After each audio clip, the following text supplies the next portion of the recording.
En el caso de que exista en la localidad zona sin drenaje natural, la circulación del agua en la red de atarjeas también deberá ser, pero por gravedad, el agua residual también tendrá que recolectarse en una estación de bombeo, lo que sea donde el colector tenga la cuota de plantilla más baja, para después enviarla mediante un emisor a presión a zonas de la red de tarjeas o colectores que drenen naturalmente. A continuación se presenta el diagrama de flujo para diseño de redes de alcantarillado. Efectivamente, señores, a veces, si ustedes han podido ver, hay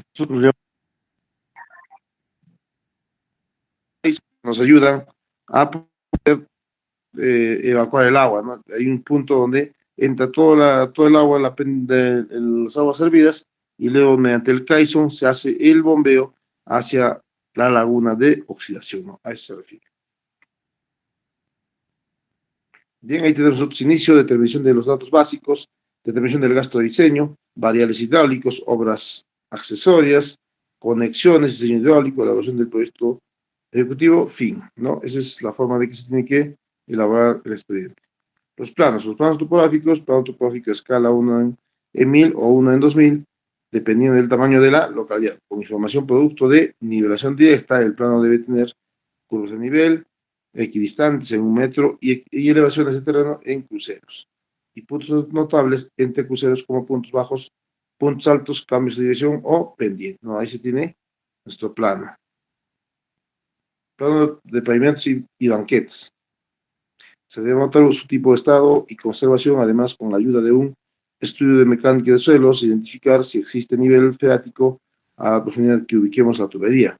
Clasificación del tipo de terreno a excavar de acuerdo al sistema unificado de creación de suelos, SUP, conforme a sondeos verticales estándar, asimismo que deberán ser localizados en planos. 3. Plano actualizado de la red. En el caso de que una red existe, se vaya a ampliar o rehabilitar, se deben localizar los pozos de visita, cajas existentes, indicar la longitud de los tramos de tuberías, sus diámetros, el material de que están construidos, estado de conservación, elevaciones de los locales y plantillas de entrada y salida de las tuberías, de los pozos de visita, identificar las obras, accesorios de red, las estructuras de descarga actual, los sitios de vertido y el uso final de las aguas residuales como se muestra en la siguiente imagen. Ahí se puede ver todo el reto gráfico, ¿no? Y también acá tenemos las tuberías que van a estar conectadas. Plano de agua potable. Información de las áreas con servicio actual de agua potable y de las futuras ampliaciones, con sus programas de construcción, así como las densidades de población y dotaciones para cada una de las etapas del proyecto, consideradas ya que esto depende el gasto de aporte y debe considerarse en el trazo de infraestructura existente. 5. Planos de uso actual del suelo. Se deben localizar las diferentes zonas habitacionales con sus respectivas densidades de población, las zonas comerciales, las zonas industriales, las zonas públicas y las áreas verdes. Con este plano se puede establecer el número de lotes, su forma y viabilidad donde pueden escalar las aguas residuales.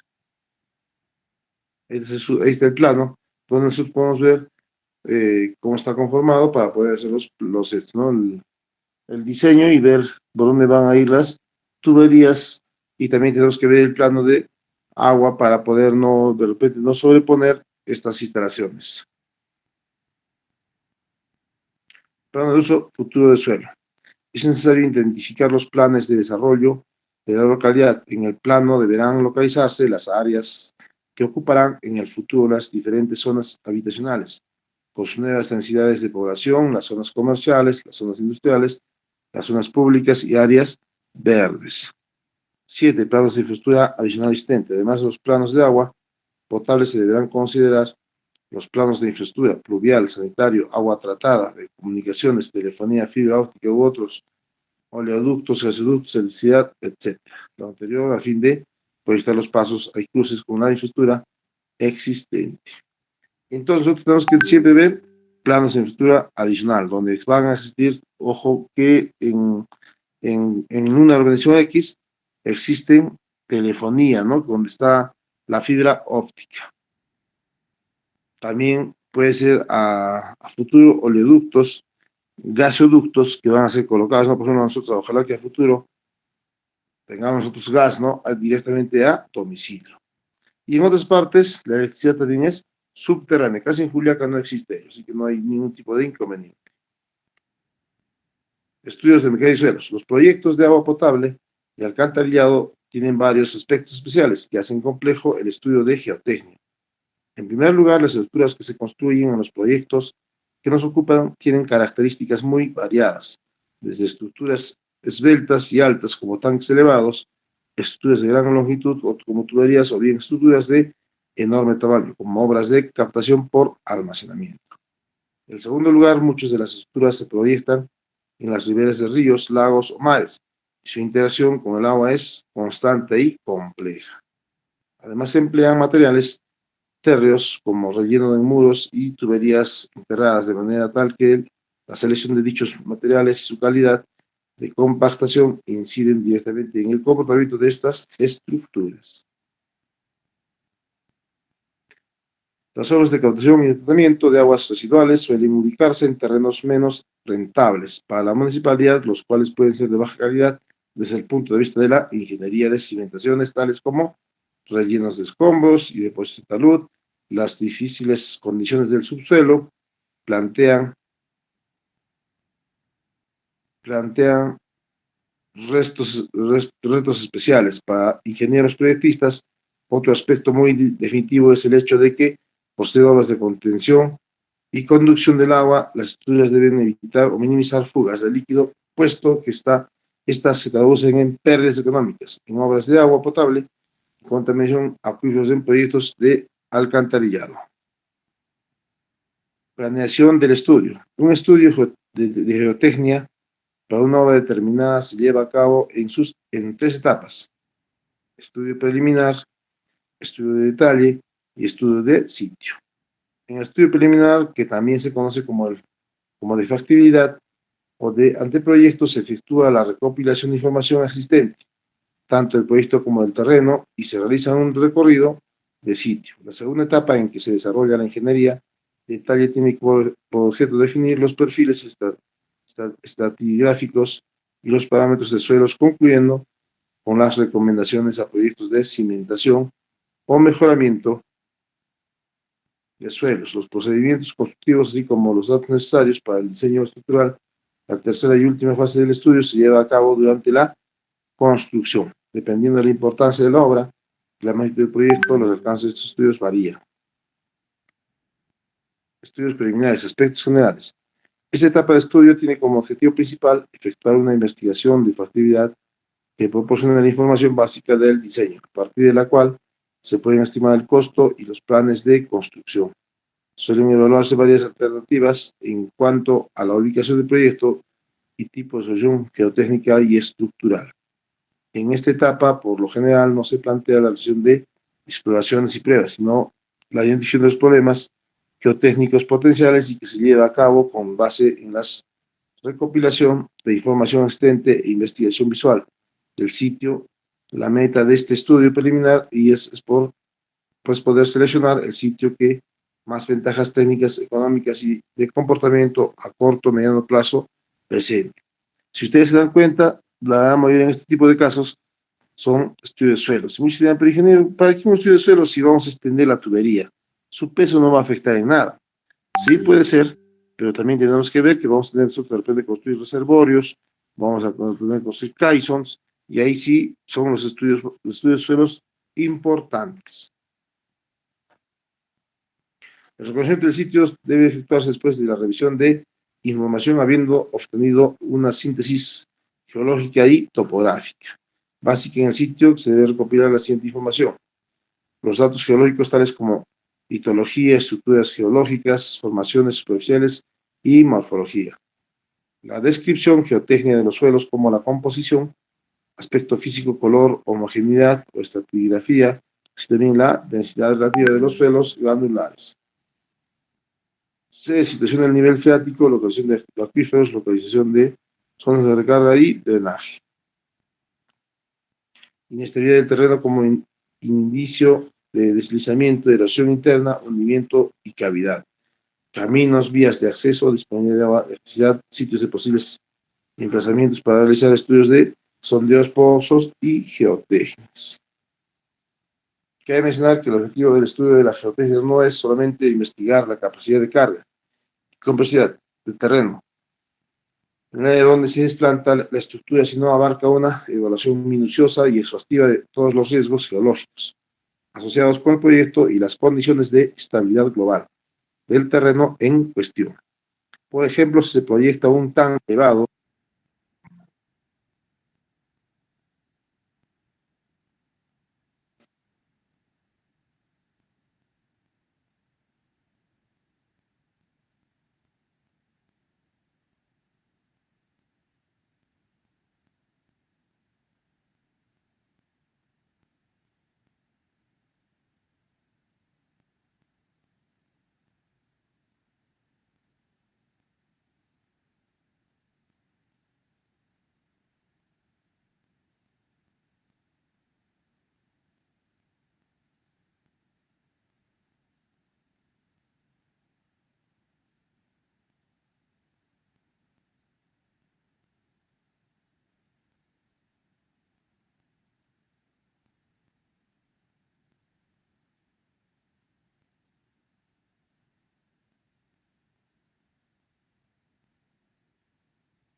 Ingeniero, disculpe, no se le escucha.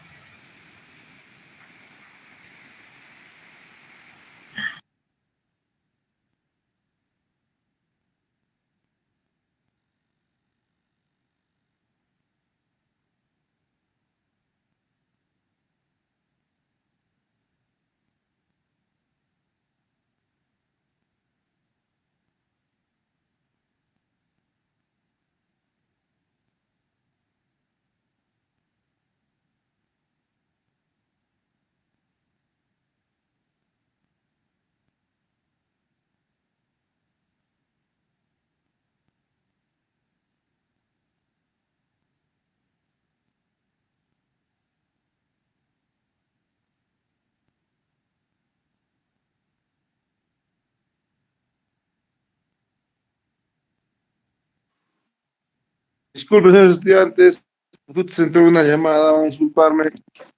Bien, continuamos. Nos hemos quedado. Cabe mencionar que el objetivo del estudio de geotecnia no es solamente investigar la capacidad de carga y compresividad del terreno del área donde se desplantan las estructuras, sino abarca una evaluación minuciosa y exhaustiva de todos los riesgos geológicos asociados con el proyecto y las condiciones de estabilidad global del terreno en cuestión. Por ejemplo, si se proyecta un tanque elevado en un predio cuyo terreno es relativamente firme, la estructura no tendrá muchos problemas, ni de capacidad de carga del terreno ni de asentamientos que se pudieran ocasionar. Sin embargo, si este predio se sitúa en un cauce antiguo y existe amenaza de deslizamiento de laderas hacia la misma, dicho terreno se puede juzgar como inadecuado. Resulta mucho más económico reubicar la estructura que construir obras para mitigar el mencionado riesgo de deslizamiento. En otras palabras, se está viendo de que el estudio de estudio geológico es importante. Por ejemplo, si nos dice que el estudio geológico nos manda un terreno firme, no hay problema para, pues, una estructura que es un tanque elevado. Y ustedes saben que el tanque elevado, señores, tiene carga viva. La carga viva es el agua, porque siempre se va a estar ahí moviéndose y eso va a generar de que pueda tener fallas. Es decir, si encontramos un terreno que puede ser reparable, es mejor, en vez de estar haciendo mejoras en ese suelo, es hacer la reubicación, ¿no? Eso también nos indica acá. Riesgos geológicos. Los riesgos geológicos provienen de movimientos del terreno, producto de diferentes características y escalas, ocasionadas por procesos geodinámicos. Dichos riesgos de las actividades humanas, por supuesto, las obras a construir.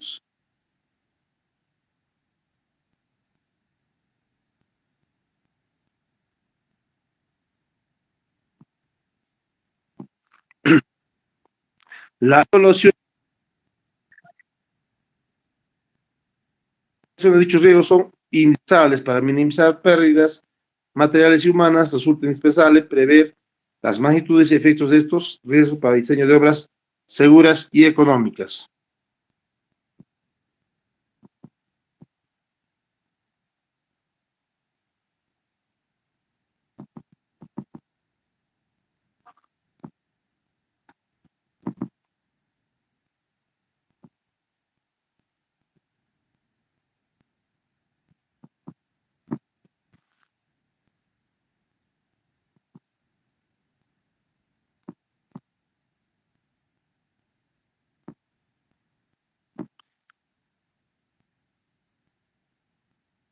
Ahí podemos ver, ilustración 2.2, esquema de algunos riesgos geológicos, ¿no? Ahí, por ejemplo, tenemos arcilla blanca.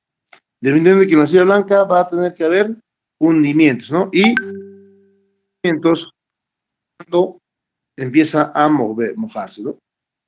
Hundimiento regional y agrietamiento inducido. Deslizamiento de tierra, ¿no? Haga cavidad causa por tardísimo, ¿no? Entonces, todos esos problemas es mejor evitarlos, ¿no? Mejor es llevar a otro sitio donde no tengamos que hacer ningún tipo de mejoras o de suelo, ¿no? Imaginemos que, por ejemplo, nos pongamos a construir en uno de estos, tendríamos que eliminar el arcilla, tendríamos que estabilizarlo, es todo un trabajo, ¿no? Entonces, mejor es, como dice, buscar otro sitio, ¿no? Donde podamos hacer el trabajo. Exploraciones y muestreo. En la etapa de estudios de exploración y muestreo se definen las condiciones estratigráficas del sitio mediante mediciones de campo y sondeos exploratorios con muestreo alterado que posteriormente permita reprogramar la exploración con muestras inalteradas. Las muestras de suelo recuperadas, alteradas o inalteradas se someten a las pruebas de laboratorio, en las que determinan las propiedades físicas y mecánicas de los suelos. Algunos de ellos se obtienen a través de pruebas de campo. Ahí se puede observar que están haciendo calicatas, ¿no? Para poder ver su estratigrafía del suelo y su capacidad portante. Exploraciones directas. En los métodos directos se obtienen muestras representativas, alteradas o inalteradas, que sometidas a pruebas de laboratorio sirven para obtener la clasificación de suelos, determinar sus propiedades mecánicas e hidráulicas, y como conocer con mayor presión riesgos geológicos asociados a los proyectos en cuestión. Las muestras representativas alteradas, las muestras inalteradas, las exploraciones directas son especialmente útiles para localizar rellenos artificiales, galerías de minas y otras oquedades. Ahí podemos ver, por ejemplo, un resumen de métodos de exploración directa, método, sondeos con equipo rotatorio y muestradores de barril, sondeos con recuperación continua de muestras alteradas mediante la herramienta de penetración estándar. Sondeo mixto con recuperación alternativa de muestras alteradas. Sondeo mixtos con recuperación alteradas de muestreo inalteradas. Suelo, materiales firmes y rocas. Materiales granulares, arcillas blandas. Suelos cohesivos. Objetivo, recuperar en lo que es sondeos con equipo de laboratorio, sobre recuperar núcleos para clasificación y para ensayos mecánicos. En lo que es sondeos con recuperación continua, evaluar la consistencia de compacidad, obtener un perfil continuo del contenido de agua y otras propiedades índice. Suelos cohesivos, determinar propiedades mecánicas. Sondeos mixtos con recuperación alternativas, definir perfiles de contenido de agua. Entonces son algunos de los ensayos que se realizan para ver cómo está el terreno.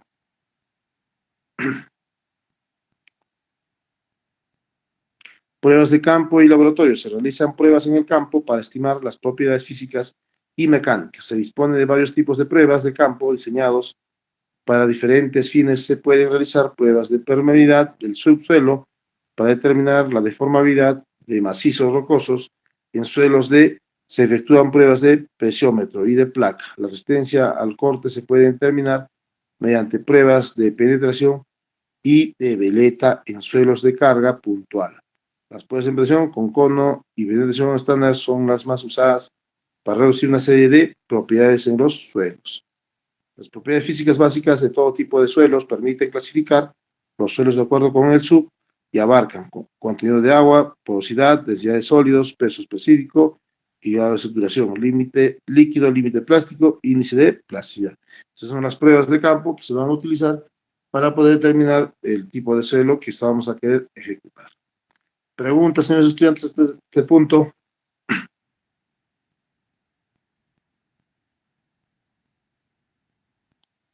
¿Alguna pregunta?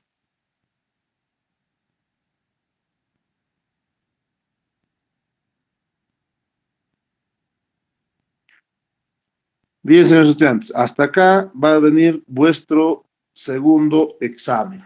Serían 3 diapositivas que tienen que estudiar para poder dar su examen el día lunes. ¿A qué hora hemos quedado, señores estudiantes? 9 de la mañana, ingeniero.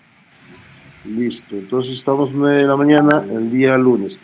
Delegado, voy a enviarte en unos minutos las diapositivas y por favor lo compartes con tu sección y con la otra Sección, por favor.